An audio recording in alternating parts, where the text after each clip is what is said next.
இப்படியும் தர்மம் செய்யலாம். தலைப்பு அப்படி நினைத்து உங்களுக்கு சொல்கிறேன். நம்மள நிறைய பேருக்கு கஷ்டப்பட்டாங்க பார்த்தா ஏதாவது கொடுக்கணும் செய்யணும்னு தோணும். இப்போ காரில் போகிறோம், வழியில் நிற்கிறவங்கள்ட்ட யாராவது பிச்சை கேட்டாங்கன்னா அவங்களுக்கு காசை கொடுக்கோட ஒரு சாப்பாடு வாங்கி கொடுக்கறது சிறந்தது. ஆனால் நம்மளால் அந்த இடத்துல நிற்க முடியாது, வாங்கி கொடுக்க முடியாத நேரம் வரும். ஆனால் இப்போ வெளியூர் சில வெளிநாட்டில் என்ன பண்ணுறாங்கன்னா நல்ல உணவகத்துலலாம் ஒரு போர்டு ஒன்று வசம் வச்சுருப்பாங்க. அது உள்ளே போகிறவங்க 2 காஃபி, எனக்கு ஒரு காஃபி, போர்டில் ஒரு காஃபின்னு சொல்லிடுவாங்க. உடனே அந்த ஹோட்டல்காரர் என்ன பண்ணுவார், ஒரு காஃபி என்ன அடிப்பார். அப்புறம் அவங்க தங்களுக்கு மட்டும் காஃபி குடிச்சிட்டு ஒரு காஃபி அந்த போர்டில் இருக்கும், அவர் போயிடுவார். அப்புறம் இன்னொருத்தர் வந்தாருன்னா அவர் வந்து நான் 2 காஃபி, ஒன்று எனக்கு ஒன்று போர்டுக்கு அப்படின்னு சொல்லிவிடுவார். அந்த பலகை எழுதி போட சொல்லிடுவார். அப்படியே சில வரவங்களாம் என்ன செய்வாங்க, தாங்க ஒரு காஃபி குடிச்சிட்டு அந்த போர்டில் ஒரு காஃபி போடுவாங்க. அப்போ கஷ்டப்பட்டவங்க யாராவது அந்த வழியாக இருந்தாங்கன்னா அவங்களுக்கு வந்து அந்த ஹோட்டல் முதலாளி கூப்பிட்டு அவங்களுக்கு அந்த காஃபியை அவங்க பணம் கட்டி போயிருப்பாங்களா, குடிச்சிட்டு போயிருப்பாங்கல்ல, பணம் கட்டி போர்டு அடிச்சிருப்பாங்களா, அந்த காஃபி அவங்களுக்கு கொடுப்பாரு. இது ஒரு சிறந்த முறையாக தெரிஞ்சதுனால சிலர் என்ன பண்ணுவாங்க, ஒரு காஃபி 4 காஃபி போர்டில் எடுங்கன்னு சொல்லுவாங்க. 4 பேருக்கு 5 பேர் கூட அப்படி தானமாக கொடுப்பாங்க.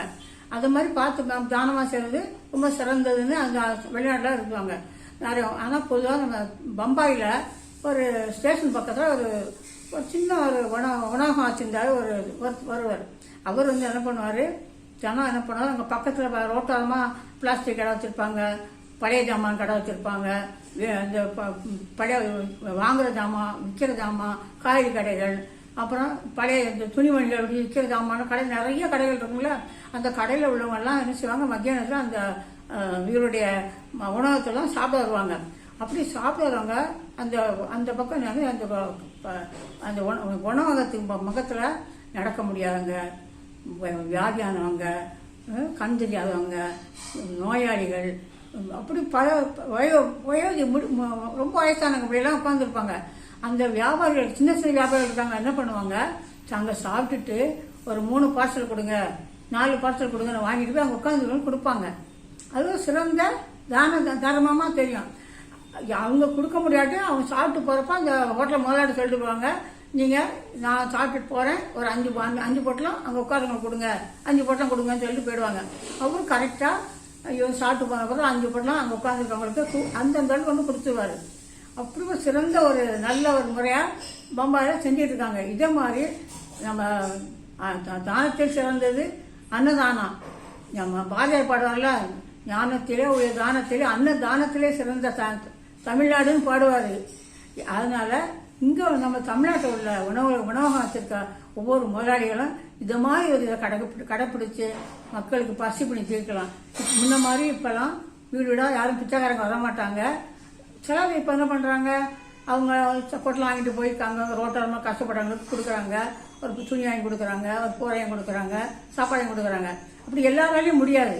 அதனால் இந்த நம்ம ஹோட்டல் வச்சுருக்காங்க, அந்த பம்பாயில் நடத்துகிறாரில் அந்த ஒரு ஹோட்டல் முதலாளி அதை மாதிரி செஞ்சால் இன்னும் தமிழ்நாடு சிறப்பாக அந்த தான தர்மத்தில் சிறந்து விளங்குங்கிறது என்னுடைய அபிப்பிராயம் மட்டும் இல்லை. இதே மாதிரி ஒரு கோயம்புத்தூரில் ஒரு இது நடத்துகிறாங்க. அவங்க நல்லா குறைஞ்ச விலைக்கு அது நடத்துகிறாங்க. அந்த ஹோட்டல் மாதிரி அதாவது கஷ்டப்பட்டவங்களுக்கு இப்போ 50 ரூபா 60 ரூபாய்க்கு சாப்பாட்டா 10 ரூபா 15 ரூபாய்க்கு விற்கிறாங்க. அப்படியும் செய்யலாம். பொதுவாக அன்னத்தை விற்கக்கூடாதுன்னு சொல்லுவாங்க. நம்ம தமிழுடைய பண்பாடு அப்படின்னா சாப்பிட்ற அன்னத்தை விற்கக்கூடாது, காசாக்கக்கூடாதுன்னு ஒரு பழமொழி உண்டு. ஆனால் இப்போ எல்லாருமே அந்த ஹோட்டலில் எல்லாருமே நிறைய ஹோட்டல்ஸும் படைக்கிறோம். அப்போ படைக்கிறப்போ அதுலேருந்து நம்மளுடைய அந்த பாவகத்திலிருந்து நம்ம மீண்டு வர்றதுக்கு இப்படி ஒரு தானத்தை பண்ணால் அந்த தானம் நம்மளை காப்பாற்றுங்கிறது ஒரு ஐதீகம்.